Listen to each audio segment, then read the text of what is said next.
really, really welcome. It's fantastic to have you here. Ladies and gentlemen, if you came to see Schalk, you're in the right place. This is an initiative of the Players Fund. We all know what the Players Fund is. It's an enormously great initiative for players that have been injured in the rugby. But today is Schalk time to be highlighted.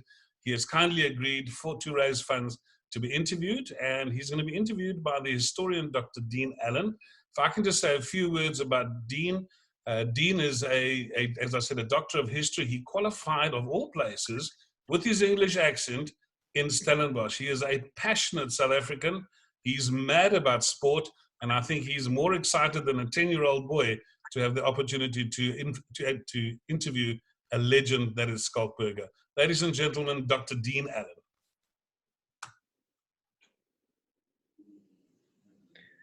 Thank you, Andre. Good evening, everybody. I hope everybody's well.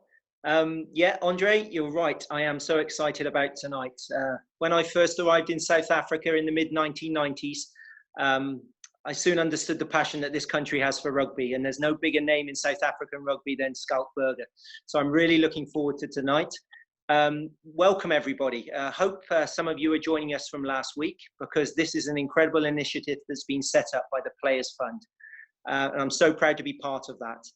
And we've just agreed this week that this is going to be part of an 8-week series. So fantastic news. So please make us part of your Thursday evening, because each week we're going to be bringing you a star from the game.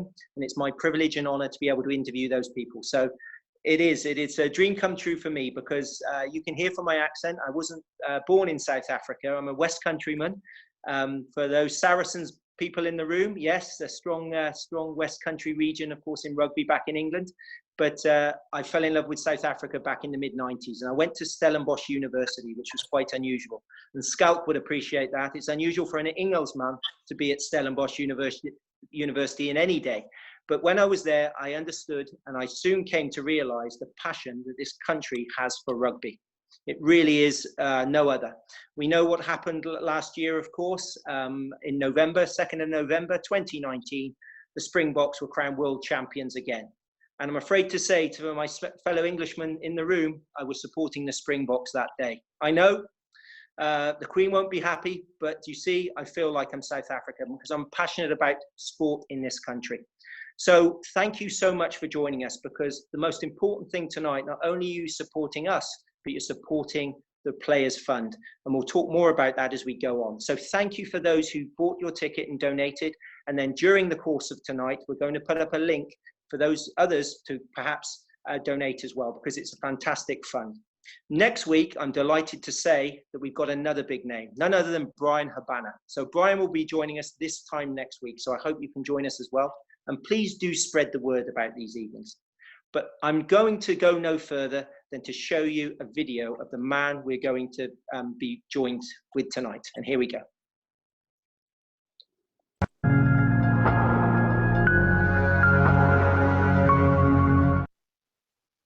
No doubt one of the big news stories of the morning is Schalk Jr. and the fact that he's got a neck injury that would require a neck fusion operation.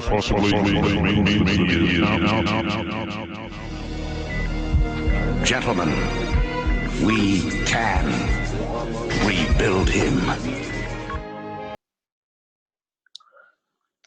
Without further ado, ladies and gentlemen, may I introduce Schalk. How are you, Schalk? All good. Good evening. Quite a dramatic start to the evening there. I was nice and relaxed. I've got a bit of adrenaline pumping through the veins here, I think. Well, we'd like to give you a big build-up, that's for sure. Now, how are you coping at the moment with this incredible situation we find ourselves in, lockdown? I know you like to keep fit, so how's it been for you? Yeah, it's a little bit weird. I think it's weird for everyone. It's just the unknown, really, when it's going to end, when we're going to return back to normal. I think the hardest was level 5, the first 35 days, the fact that you can't get out. It's in my nature to get out every morning. If it's not seeing friends, it's playing golf, predominantly mountain biking nowadays. So at least we've got the training block down here. It's a bit dark in the morning here, especially where we stay in the southern suburbs. And obviously the last 2 days, we had wonderful rainfall down here. So I get out in the mornings and come back, and then I've got 2 boys in grade R and grade 2. So you've got to do a bit of homeschooling, which is probably the biggest challenge. I don't think the kids want me as a teacher. And I think as lockdown's continuing, I think they are actually missing their friends more than I am. And then I keep myself busy by doing one or two of these things, you know, so a few interviews here and there and catching up with my mates. Well, it's fantastic for you to join us tonight. Thank you so much for your time. And I know when we chatted on the phone the other day, you did say that the kids were keeping you busy. I know friends of mine, they've turned into makeshift teachers overnight, and it's one of the toughest jobs in the world. Trust me about that. So I'm sure you're doing a good job. But before I go any further, remember last week we had a big pal of yours on, Jean de Villiers, and he brought something up, and I've just got to get this out of the way first of all. There was a question from the audience. They asked Jean, who was the best roommate he ever had? But he said, I didn't have any, but I can tell you who the worst roommate is. I'm afraid your name came up. Do you want to elaborate on that? The only reason why I can think that I was not the greatest roommate is that I never really wore any clothes inside the room. And we've got to take into account that we started rooming together when we were 14 years old. So we probably spent more times together than we did with our wives. But when we used to travel, this is normally how it used to work. I had a backpack and I had one bag. Not a lot of clothes. Hence, I couldn't waste any clothes because washing was so expensive for us when we went abroad. So I was just naked within the room. John, on the other hand, we had a backpack, a secondary backpack, a vanity case, because he always used to gel his hair straight up, and then another 4 hard suitcases full of clothes, caps, golf shoes, running shoes, different running shoes. So how every tour would work, you know, he's the messiest roommate. So I would clamber over the mountain of his clothes because he falls behind all of his washing. Obviously, his mother still used to do it, even though he was a married man towards the end of it. And then by the end, as the tour progresses, it's like traveling with your wife. My empty bag, half empty bag, starts filling up with John's clothes. So I know he might have seen me a little bit more exposed than he wanted to, but he was the messiest roommate you could ever ask for. So he didn't really have an option. No one would have taken him on board. That's fair enough. I think you've got your own back there, that's for sure. So thank you. We'll have to relate that back to him. We might make this a regular feature. Who was the worst roommate? But you guys can have that debate between you. Now, just turning it a little bit serious, what we're doing tonight, of course, Schalk, is we're in support of a fund that is close to, I know, your heart. The Players Fund supports injured players here in South Africa, and the ladies that run the fund there, Gail and Tori, they do a tremendous job. Can you just tell me your involvement? Because I know you go back quite a while with the fund, and how you get involved with it. Probably unluckily for me, but you know, from the fund's point of view, quite a good thing for me is I was quite young and I had a big neck injury. So I had a neck fusion back in 2006 at the age of 23. And it was my first real scare. You know, before that, you play rugby and you're almost invincible. You're so robust and you think you're unbreakable, as any 21, 22-year-old think they are. And the bigger the risk is, so more physical risk you take, the better you play and the more you get admired.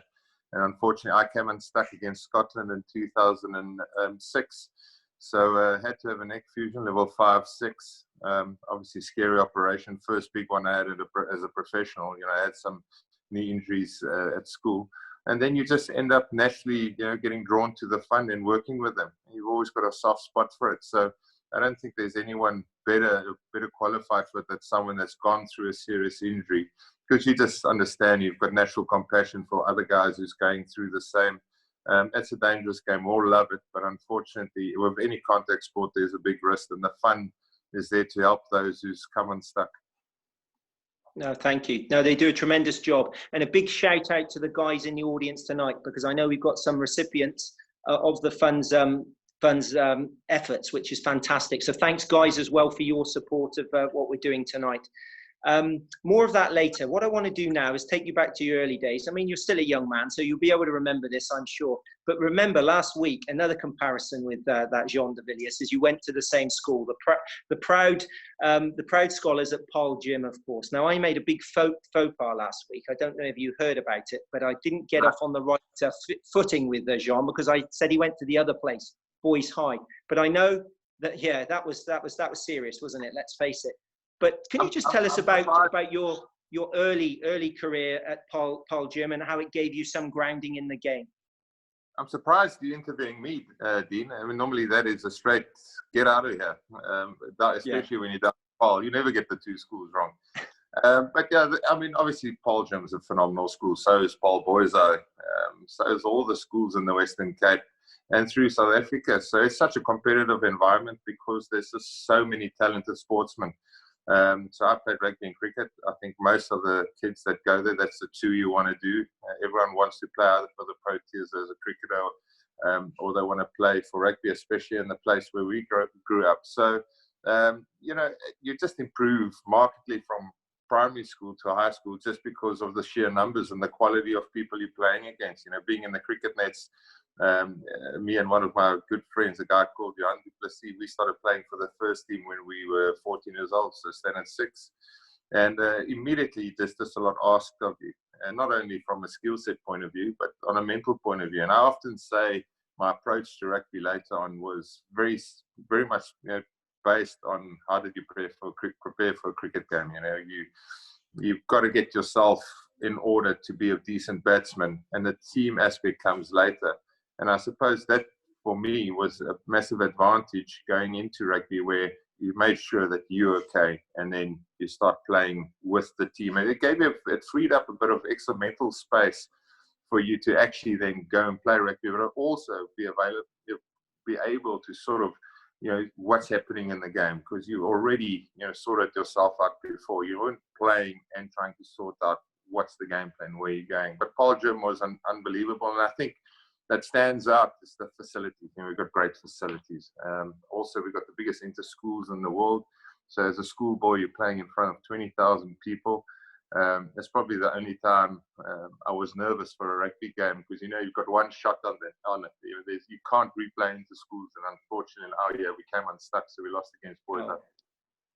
Oh no! So you were one of the people on the receiving end, because that can affect people throughout the rest of their life. I've heard of this. Incredible rivalry in that town. 20,000 people watching a match between two schools. It's amazing. But as you probably know, Schalk, I'm a historian, and one of the things I'm fascinated with was how sport came to South Africa. And the thing is, with rugby, it's got quite a checkered history, hasn't it? And I know you're a proud Afrikaner, and the Afrikaners have got a proud history in rugby. Now, what I want to just ask you, because I've asked other people this, by the way, my thesis was about Afrikaner nationalism and rugby, and it was this idea that it became part of the South African psyche, rugby, and how it actually occurred. Now, when I was at Stellenbosch doing my research, I interviewed Davy Snyman. You know Davy Snyman, a legend of the game, and I asked him the same question I'm going to ask you. I said, Davy, what is this rivalry between the Afrikaans schools and the British schools, or the clubs, for example? Does it go back to a sense of history? Now, what he actually said off of camera, of course, was, oh yes, we just want to beat those English in every possibility and every opportunity, of course. And as soon as I put the camera on him, he went, not a problem, Dean, we all get on. Now, is that true? Can you remember wanting to beat certain schools because of that history? I suppose when we were a little bit more enlightened, I think my dad, and that era was probably a bit more rivalry, animosity between the Afrikaans and the English. Look, we were just, so much better than them when we were at school. It was quite easy to beat the boys from the southern suburbs. My kids are going to Sachs right around the corner here. But I remember, I think there's also a big difference within South Africa, Afrikaners within South Africa. I remember playing a test match against England back in 2004, my first test against England and abroad. And I remember Jacques Ronier listening to Buddha music. It couldn't be further removed from the English-speaking guys in our team, who was listening to Linkin Park, whoever it was. So, it's completely different. But for us, there was no animosity. I grew up with a lot of English friends. My parents was well-traveled. We had a lot of Sunday briars in the southern suburbs. So a lot of them were my mates. And often the harder, southern suburb schools, the English schools you played against, had a lot of Afrikaans heritage. Ronnebosch had the big group from the Karoo. So had Bishops, had a big Afrikaner community. So it was like playing against hybrids, and they were obviously sometimes one of the better players, So no, there was no animosity. It was just, for us, we had a proud winning percentage against them. And that came across every year, and you just wanted to play well, especially when they came to us in Paarl. They found it particularly hard. Sometimes they get us on a rainy, wet day, like today was. You're playing early morning at Sachs or Weinberg or Bishops or Ronnebosch, and the fields are wet and cold, and it becomes hard to play rugby against them. Clearly, you're just as diplomatic as Darby Sneyman there, that's for sure. So I'm not going to get you to give us the dirt on that one. But I'm sure a game against... I married an English-speaking wife, you see.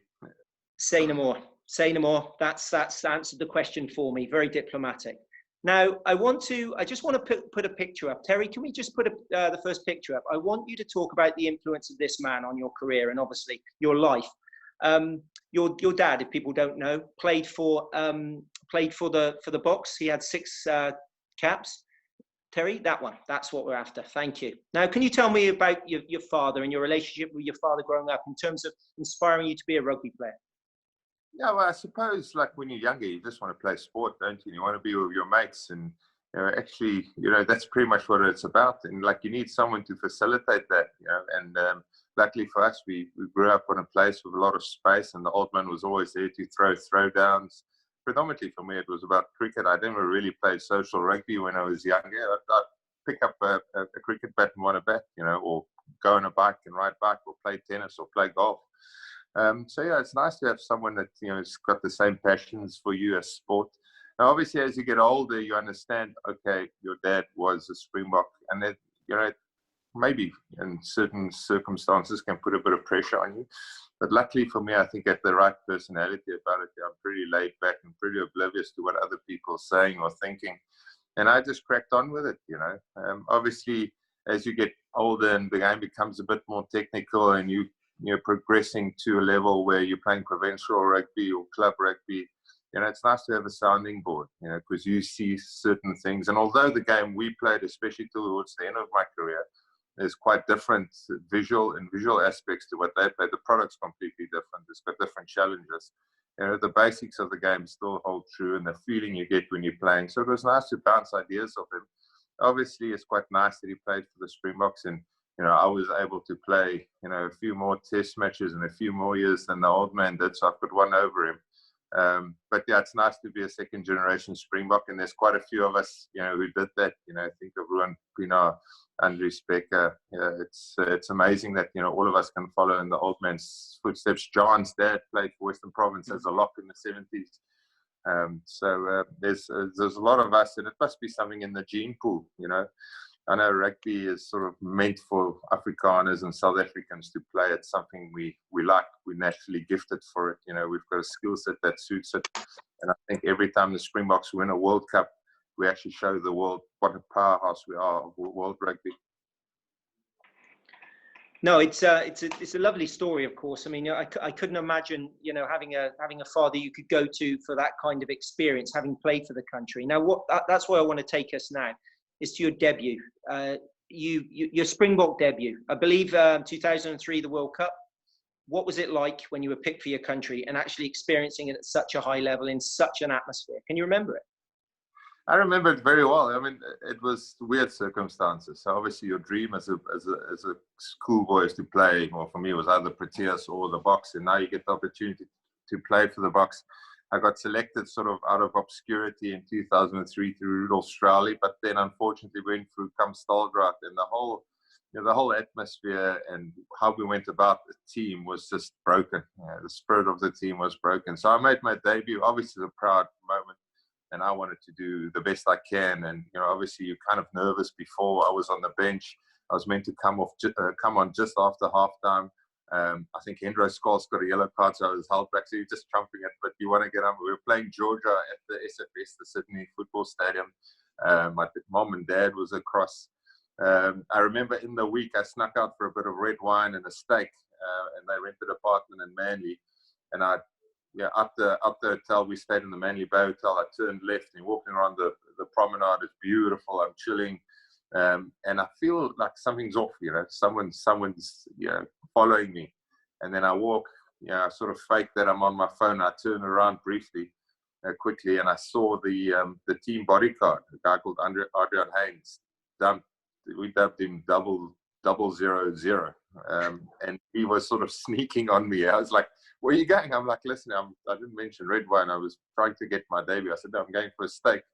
You can come with if you want to. You can see the smoke pouring out the second floor of the Manly apartment. So from an atmosphere point of view, or whatever you aspire to, it wasn't the greatest atmosphere to make. The team was broken, but yeah, still to play your first test match, and then we had a 5-meter scrum left side, playing away from the big screen there at the SFS, and Neil de Kock came to me and said, "Listen, Schala, this is what your one. Pick up and go score." And got a good scrum and basically just flopped over the line to get on the scoreboard for in my first test match, which was amazing. We played straight after that. We played Samoa and then lost in the quarterfinal against New Zealand in Melbourne. Talking of New Zealand, Schalk, I've just got to mention that I think Richie McCaw's on the line tonight. I think he's actually watching from New Zealand. So welcome, Richie. Lovely to have you with us, which is fantastic. So perhaps you guys can catch up after this. What I want to talk about is that period of your career, Schalk, if I may. I mean, you're at the top of the world here. I mean, in 2004, at the age of 21, you're awarded the Player of the Year by the IRB, which is incredible. Can you remember, did you feel like everything was at your feet then? You're obviously playing some of your best rugby of your career, but it came so early. Yeah, I mean, Richie was playing in 03 in Melbourne. We played at it was called the Telstra Dome. It's now called the Etihad, the big closed stadium. It's actually built for Australian rules, and it's sort of made famous through Carlos Spencer flicking it between his legs for Rokoko to score in the left corner. But I remember 03, I was nominated to be the under-21 player of the year, and I actually lost out against a Kiwi called Benatinga, who was a fullback, also played in that World Cup as a 20-year-old. And we went to the IRB, now World Rugby function, obviously lost out, but then we had an after party. And I remember Johnny Wilkinson getting it in 03. And obviously at that time, I went to watch the final. You think, one day that's where I want to be. But to get it, 12 months later, I couldn't believe it. A lot of things had to happen because we obviously had a big change in staff. And for us, luckily, Jake White got the job, and 04 was like the first year where we felt, okay, this is what it should be. The Springbok is special again. We've got a few old hands back in Osterrand and Percy Montgomery. And then the team was pretty much like a combination of the 99 side with John Smith, who won it, and then us, who won it in 2002. And then you get on a roll. If you're young, I started playing for Western Province, playing well, played for the Stormers, playing well. You get your first test start. The coach believes in you. You start every test match in the year. You're playing well. I mean, you're robust when you're younger and you're just flying in and enjoying it. I think that the nice thing about being young is you don't think. There's no thought process. You just go. I think as you get older and you've had a few injuries and you get a bit more responsibility, and you've got quite a lot of things to deal with, not only in your personal life, but, things in and around the team, managing certain characters, rugby becomes a little bit harder than when you're young and just flying around. But to get it in 04, I mean, man, what an experience. Well, no, it's an incredible achievement, and it's something I'm sure you look back with great pride. But as you know, we all enjoy our sport, but sport has this habit, doesn't it, of bringing us down to earth. We can be at the top of the mountain one day and right at the bottom the next, and that's what happened. We've already talked about that day in June 2006 with that neck injury against Scotland. Now, I remember when we first spoke, you said, well, you've got Jean de Villiers on this week. Perhaps me and Jean should come on for about 4 or 5 hours just talking about our injuries. Now, injuries are nothing to joke about, but it's part and parcel of the rugby game, of course. I mean, I believe there's no tougher game in world sport, but not specifically just for that neck injury. But how did you overcome these injuries that set you back during various times of your career? Because you came back time and time again. Yeah, it's not the easiest thing. I think, depending on your personality type, where you are in your career, what's your goals, it's got various effects on various individuals. The way I cope with this probably not going to work for everyone. But through most of my career, I just was quite relaxed when I get an injury. You're frustrated for sure, because you obviously every year you approach, and in the back of your mind, you're going like, well, I want to get to this many test matches, or I really want to play against, the All Blacks. But unfortunately, life and rugby doesn't work that way. I actually found it quite refreshing to break away from the game. Once, the scary part of the injury was out the way, like the big operation or the unknown, And then I actually just took a complete timeout, try to get away from the game. Even when I was doing training or rehab, I'd like to do it at a remote location instead of doing it at the gym, eating rugby all the time, because some people can, but I couldn't. I was like a 2-3 day rugby a week, and then the other days I needed to play golf or get on my bike or drive my cars or do my hobbies. I can't do rugby all the time. So every time I came back from an injury, I used that time to sort of reinvent myself. So I was 6, I had the neck, and I came back and I realized I couldn't fly around like this if I wanted to have longevity in the game. So let's add a few subtleties to my game. Obviously, the scariest or the biggest moments for me came 2012 and 13. So started 2012, nearly had a career end on my left knee. 3 operations later, summer, Dr. Spike Erasmus out in Stellenbosch got it fixed. Upon consultation with Dan du Plessis up in Pretoria. Came back in 2013. You've just set out a whole year. You've sort of ready for it. Pre-season, training hard, fit, going well. And then I started having this neural fallout down my left leg. No one knew where it was coming from. Went for scans, went for more scans, and eventually they found a arachnoid cyst compressing 2/3 of my spinal cord. Obviously, I have no clue what that was before it happened to me. Next moment, you're in for exploratory operation. They come out with some good news. The good news is, this cyst is filled with spinal fluid. So what happened somewhere in rugby, I picked up, took a massive bang, and actually the membrane that keeps your spinal fluid together, called the dura, was ruptured. So spinal fluid was leaking, filling a cyst. So had to do something about it, because the next step would have been paralysis. Unfortunately for me, in that operation, I picked up a hospital bacteria bug, and that spread straight into my spinal cord. And there I was, pretty much man down with bacterial meningitis. So I was angry at the time. I was super angry. I obviously had a lot of people depending on me at the time, a young wife and obviously a young boy, my eldest one. And I was in and out of consciousness for 4 days. And when I realized it was super serious, obviously I was not with it. But it's when they phoned my wife and said, listen here, friends, family, this is probably the last time you'll see him as he is. If this lasts much longer, he might die, or he might have some scarring. He might be paralyzed, brain damage. And then after 6 days, they got me on the right antibiotic, and I turned the corner. And besides, from my wife's side, besides a bit of selective hearing, I came out the other side, okay, half normal. I mean, I went in at 110 kilograms. I came out at 90. The problem was, once they fixed, obviously, the infection, I recovered from that. The next step started. So I still had the cyst, was still going to paralyze me. So then I had another 4 operations. I spent 4 months in the hospital. Came back. I've lost so much spinal fluid through the cyst. Like every time I stood up, I toppled over. And it was pretty much starting from scratch, starting to walk again. So that was by far the scariest part. And rugby, coming back to play rugby wasn't even an option. The only thing that was an option is, how can I get quality of life back? How can I be active? How can I see my friends in a pub? How can I play golf?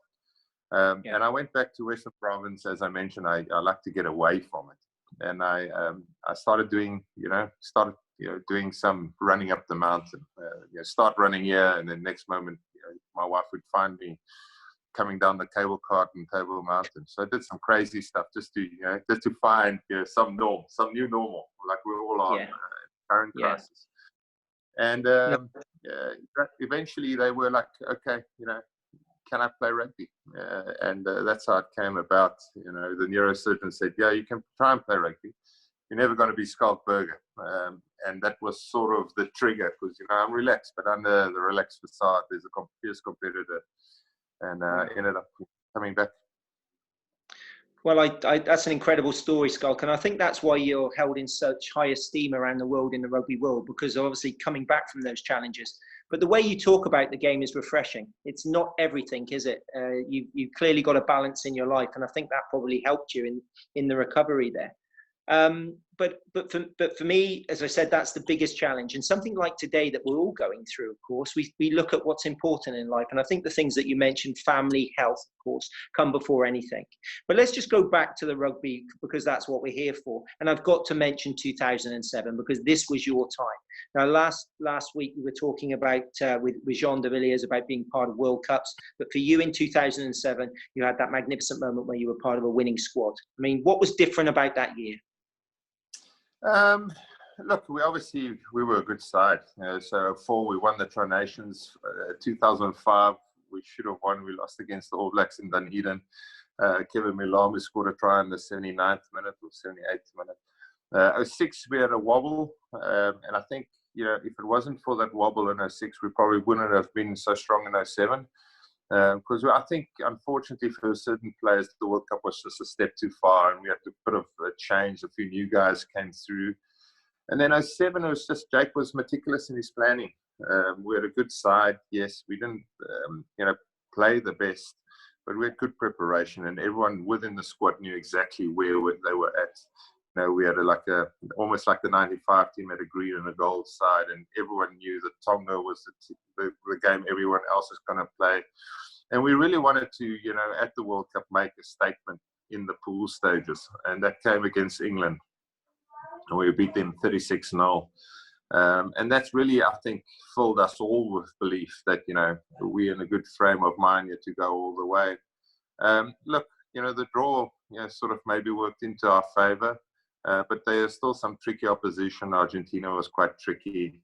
We played Fiji in the quarterfinal, and we played phenomenal rugby through the World Cup, beating every side by more than 35 points until we got into the final, which was so weird to get England again, because they travelled to South Africa in June in Pretoria and Bloemfontein, 2 lovely places to go play the English, and we gave them 58 and 62 points respectively.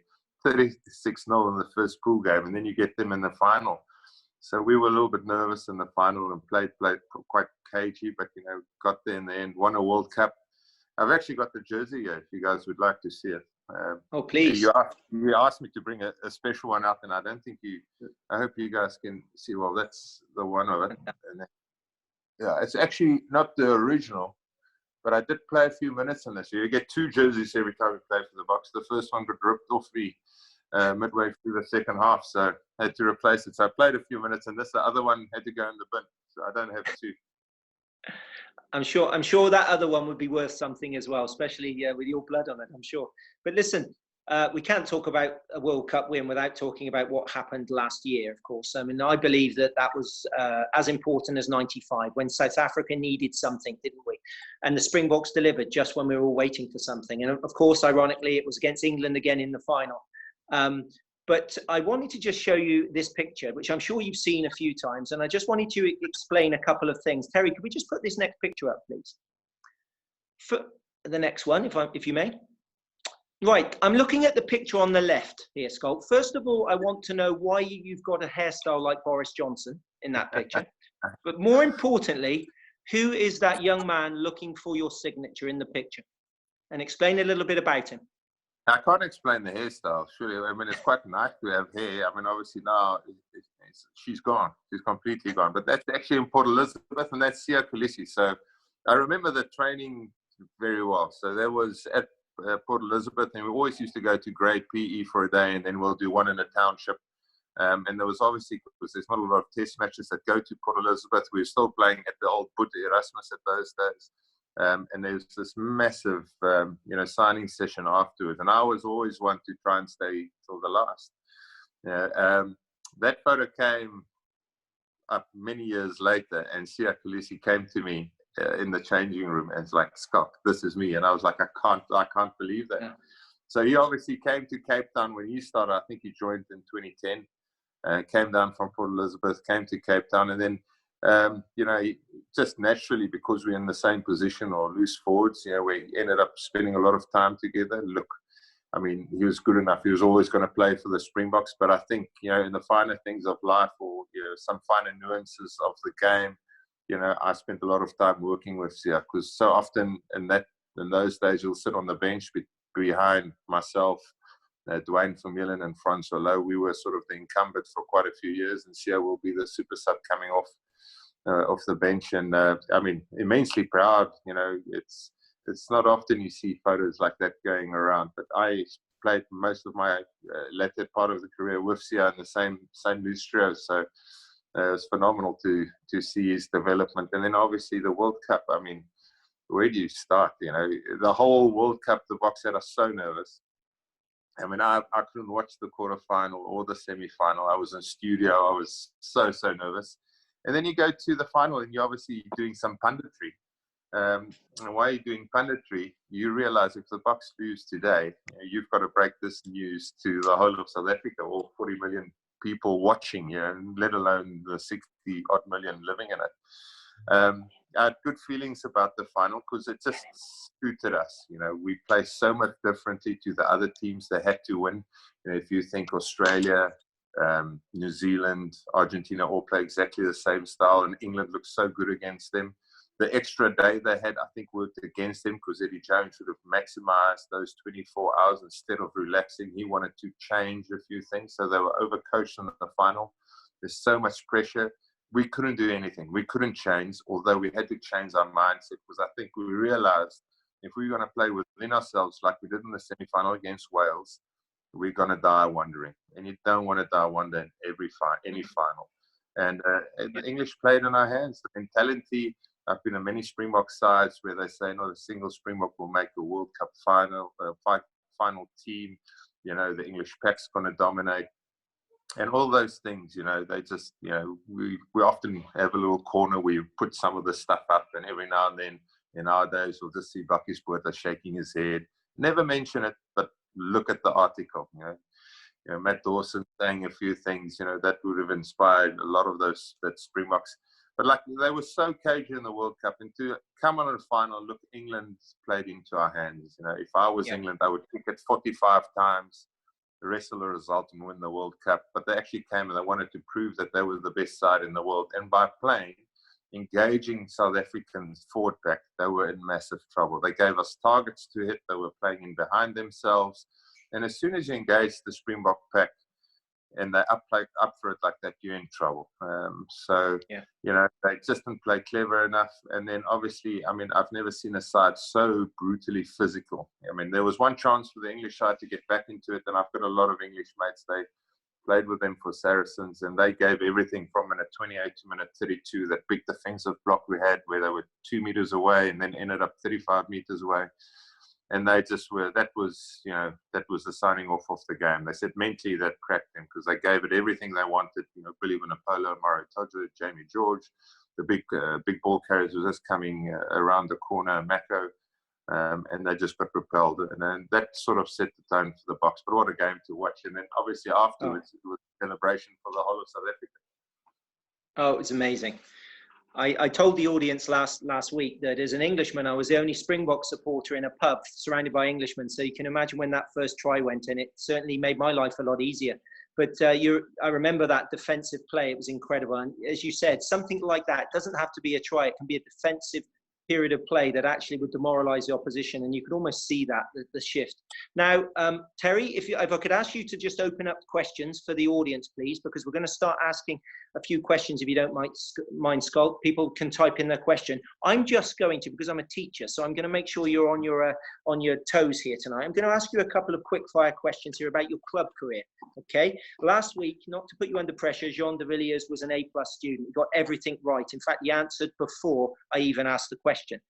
First of all, this happens when you Google yourself every 5 seconds. It's a common back thing. I don't think us forwards are that into ourselves.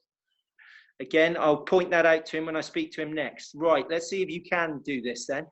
Who was your Stormer debut against in 2004? Was it A, the Waratahs, or B, the Crusaders? It was the Waratahs in Cape Town. There we are. Not bad at all. Now, we haven't mentioned the Stormers yet. You're a proud Cape Townian or from this part of the world. Playing for the Stormers, did you ever think about playing for anybody else, or was that going to be your South African team? Is there no question? No, I was never going to move. I got approached by Handicap once to go to the Bulls, and I said, listen, over my dead body, I cannot do that. I mean, I love Cape Town, and I think I was privileged to, start my career and play here. Because a lot of guys, they're born from Cape Town here, but they don't have the opportunity to play for Western Province or the Stormers like I did for, 14 years. So all my age grade rugby here, obviously played at the wonderful stadium that is Newlands, that is no longer, unfortunately. It's just, I grew up on it. My dad played there, and my first memory of rugby is basically going to watch Captain run.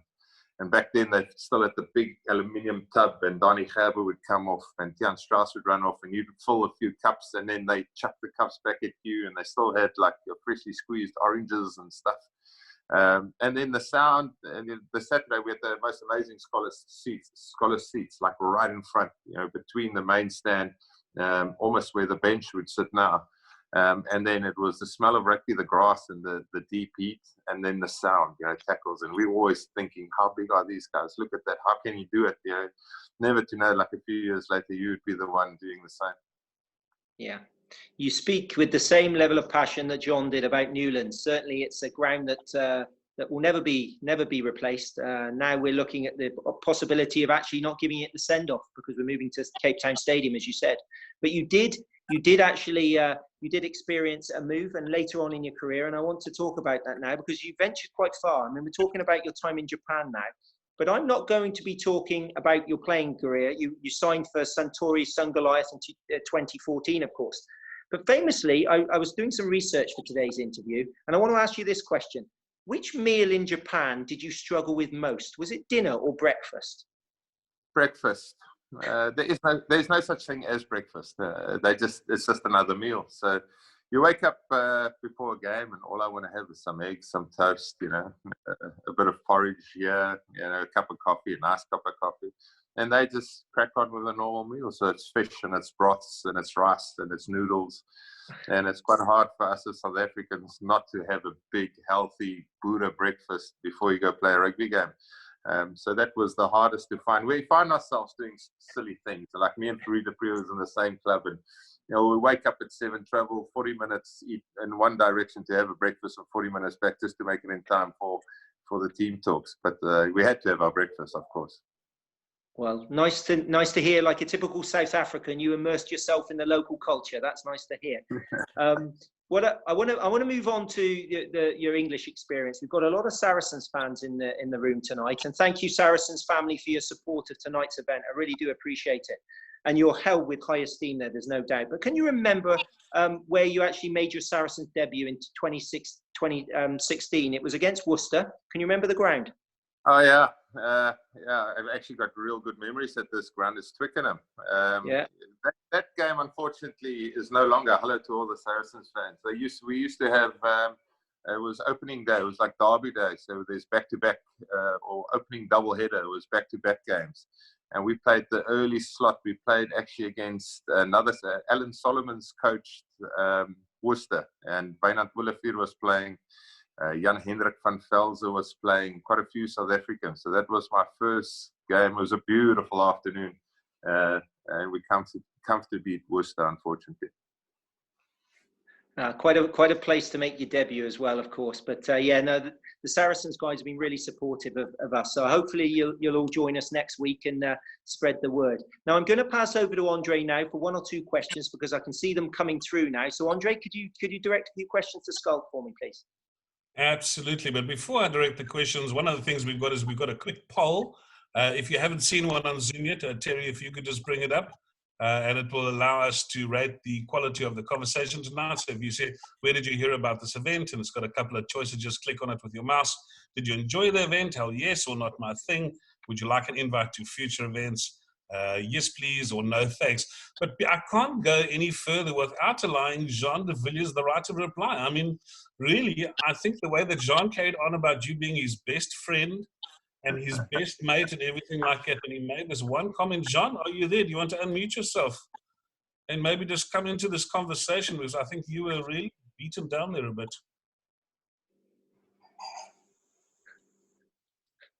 I don't know if Jean can unmute himself. Jean, can you just unmute yourself? I don't think he can. And hang on, I'll unmute him. And I will.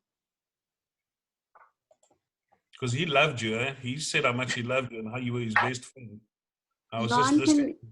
Yeah, I can hear you guys. Yeah, sorry, I couldn't unmute myself then. I thought Schalk, Berger, and myself were friends. So that's the end of our friendship. I actually thought we had to cut this interview after 5 minutes, but I'm glad that we continued. But friendship over. Good evening, Johnny. How you doing, pal? Yeah, good to listen to you and good to see many people dialing in and listening to your very inspirational story. Well done, Scala, and well done, team. Thanks, All right, Johnny. and then we John. John's normally his claim to claim is that, you know, you don't realize it, but he's 2 years older than me. And he always gives me some trouble for not having any hair. And then the response is typically, you know, obviously it's much harder than playing, you know, as an open side flanker for South Africa than it is taking intercepts at inside centre. All right, and then the other question, I don't think he's going to ask a question here, but Dean, it's for you. It's from Davy Snyman, who's actually in the room tonight from his holiday house, and saying, you know, confidential conversations that he had with you are being played at the Open. Yeah, he's written to me personally, so maybe you might have to have a chat with him. I wouldn't like to be bad friends with Davy, but anyway. Couple of quick questions here for you. What for you made Newland such a unique stadium, and how do you feel about the move to Cape Town? Well, look, I mean, the new stadium is a phenomenal facility. It's nothing. I've played in there. We played in one of the opening games. You know, they had to gradually build the numbers within the stadium. So we played in one where there was 40,000 or 50,000 people allowed. And it's a great facility. I love it. It's got unique atmosphere. Cape Town Sevens is there. The Sevens have turned into the marquee, one of the marquee events of the Sevens tour.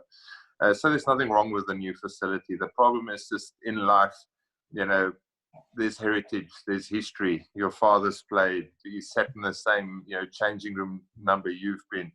You know, the place just speaks. You know, I'm a traditionalist, so even now, if you want me to, I still buy a hard copy instead of listening to an ebook. So it's just, and so many good memories, you know. So you as a youngster, as I mentioned, you know, Darby was coaching a team. I was watching. My dad was playing. So many of your first memories you make. The first time I played for Western Province was there. Against Western Province was there. I played for Boland. You know, it's just, you can't buy that, you know. And I think in life, especially nowadays, things are moving so fast that sometimes we just forget, you know, what tradition and history has, you know. And it's easy to forget and say, but Newlands is compromised and it's difficult to get to, and you know, there's not enough bars in and around. Well, yeah, that's the price you pay to sitting in one of the old ladies, the legends of rugby, and I love it. Unfortunately, it's not getting a fitting send-off. It's going to be sad to see her go. Also, the fact that, you know, you ended up playing so many rugby games. I think I played most of my test matches at a venue. I played at Newlands. I was lucky that it worked out that way. Plenty of Western Province Stormers games and a lot of memories, not only of games, you know, of sitting with John, you know, back in the day, drinking cases and cases of lager, trying to figure out why we lost this game in the changing room. So, no, it's a great spot, and you know, we're going to miss it. But in saying that, you know, it's not going to keep me away from watching in the new stadium. Quick question from Steve Richardson. He said, did you ever have a lucky charm? When I was younger, I started off with light blue underpants. And then as we got older, you know, I started forgetting about the light blue underpants, and then it just, you know, disappeared when I was probably about 23 or 24. The next one from Quinton is quite an easy one. Who's the most skillful player you ever played with? We heard that last week. That was John. And who was your greatest opponent? Geez, there's a lot of skillful players. Often the most skillful ones on training fields can't quite, you know, translate it onto the field. John was very skillful, predominantly in, I guess, this vision. John had a natural vision to see where he wants to move. You know, he's picked up stuff quicker than other guys. And I suppose that's what separates the little, you know, the better players than the average one. They just instinctively know where to go. Believe it or not, you know, a guy like Damien de Allende is probably one of the most talented guys I've seen, just like with a pass. Yeah, I know he doesn't always show that, you know. He's playing inside centre for the box where he's pretty much asked to carry it up. And then you get guys that come out of school that just blow you away, like a guy like Franz Stay. kicks left, right, weighs 108 kilograms, passes both sides, not scared of anything, kicks it from 70 meters, so they're super talented guys. And then you get guys who are skilled in their position, like a guy like Victor Matfield. The space, as you saw within a lineout, was just different to other guys. Other guys relied on big movements. Victor moved like half a step. Had like 4 or 5 options on himself. So most of the games, we didn't even have a lineout call go down. Then you get, guys, you play against who's just freakishly talented. Like I played a lot of my young rugby against a guy like George Smith as open side. Obviously different in body type to me and a different skill set, but hard to play against. He had also a nice little feel for the game. And then, the best players I played against is obviously Richie and George, those two. Richie, just a competitor, didn't ever stop.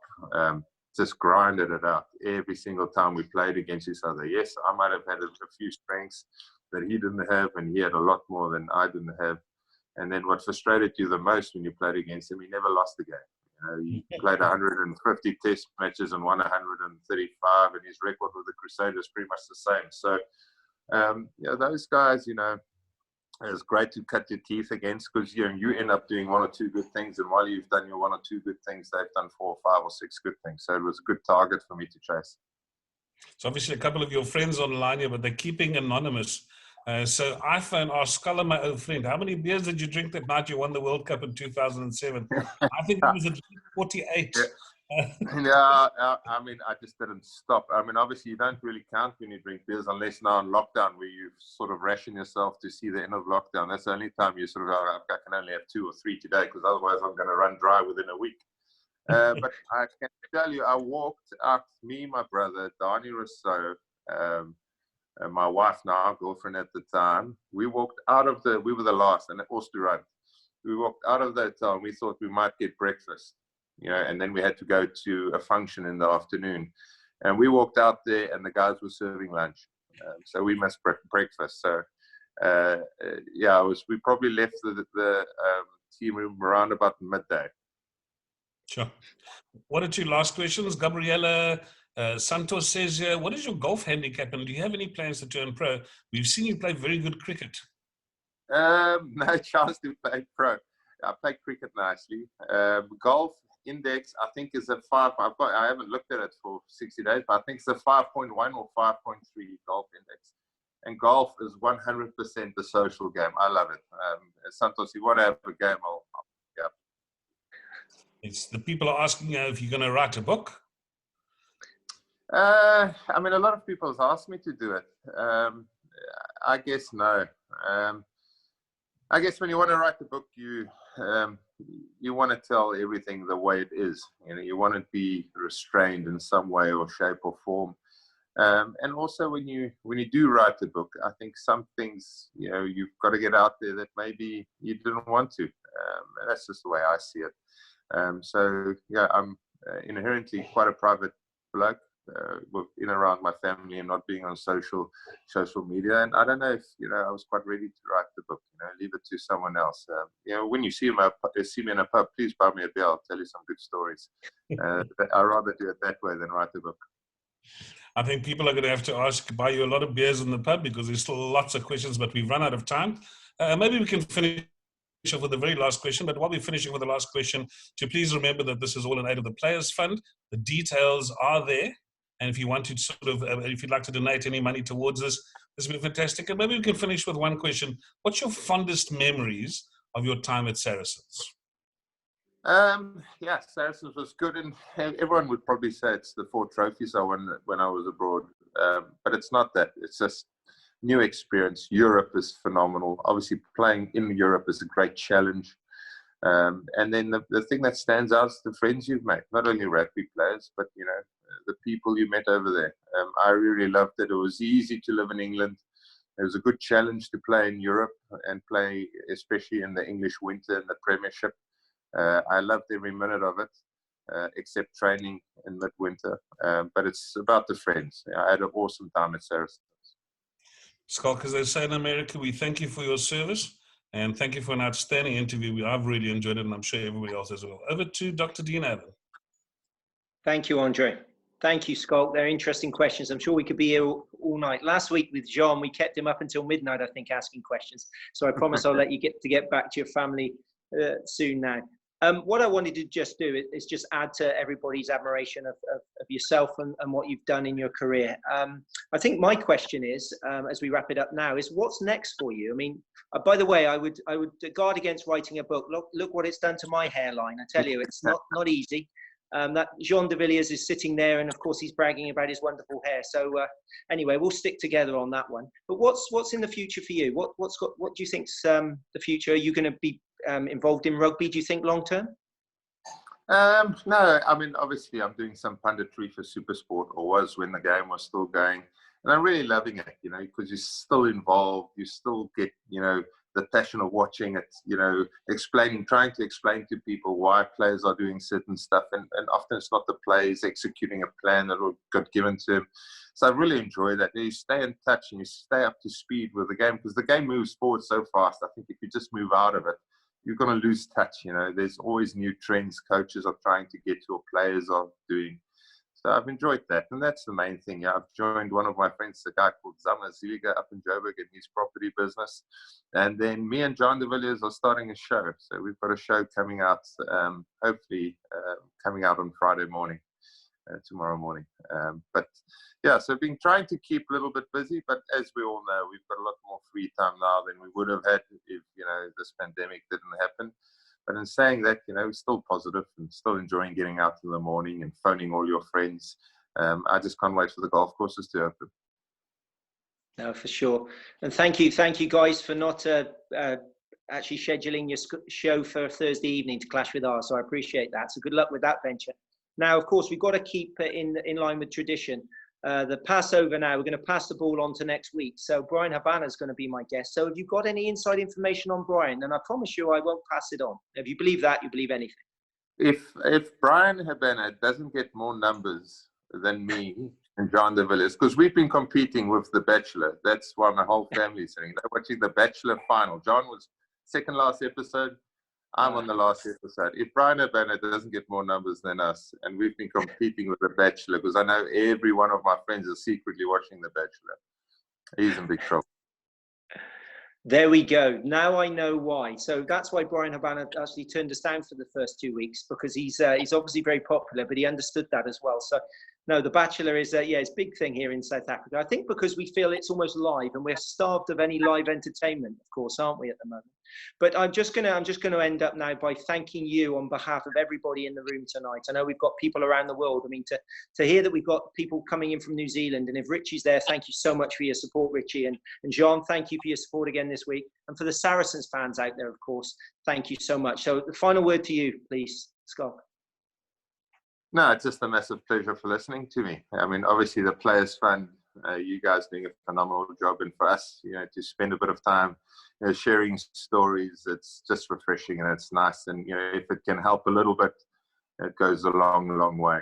So I've been, you know, involved with Gail and everyone involved there for a long time. I know John is very involved. Yeah, it's a biggest pleasure. Hopefully, you know, the stories were still relevant and I didn't ramble on too long. Good evening to anyone. Thank you so much, Schalk. No, you didn't. You were an absolute pleasure to interview. As good as Jean, that's for sure. So I don't want any debate there. And I just want to echo what you said about the Players Fund, because that's what we're here tonight for. The tremendous work that they do. There's players in the room now that are benefiting from the work they do. So please do support us, ladies and gentlemen. And please do spread the word about this. Each week we want the crowd to grow.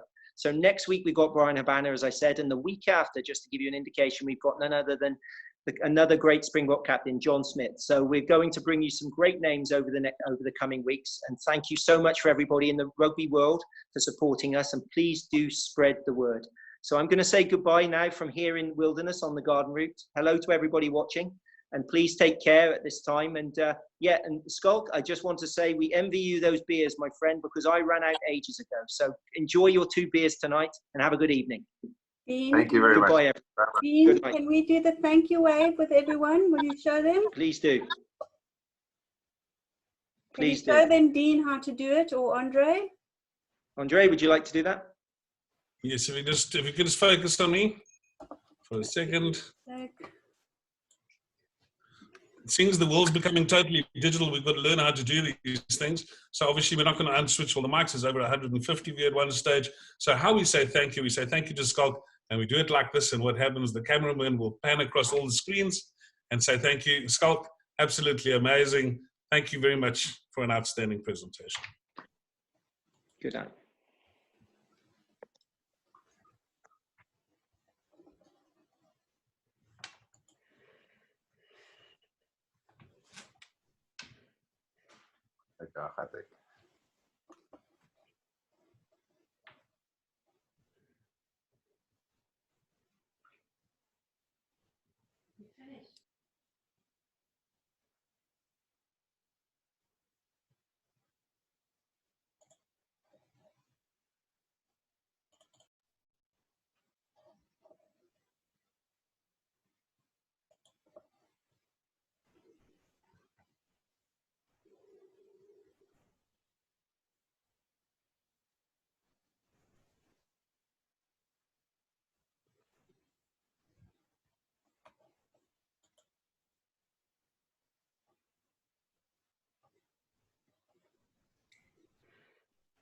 Thanks, Bashara. Lovely to see you tonight. Michelle Baker, thank you, darling. It's always good to you. Thanks for your support. Nick Leonard, thank you, buddy. Simon Ho, thank you, bud. To Leon. And Terry, I don't think we've said thank you to you tonight. Terry, you're behind the scenes for running all the things and making sure everything works. Not the easiest thing. You've got to play that computer like a piano. It's great that you did a good job again tonight. Brad Bing, it's good to see you, but even though your photograph is not on, but always nice to see you.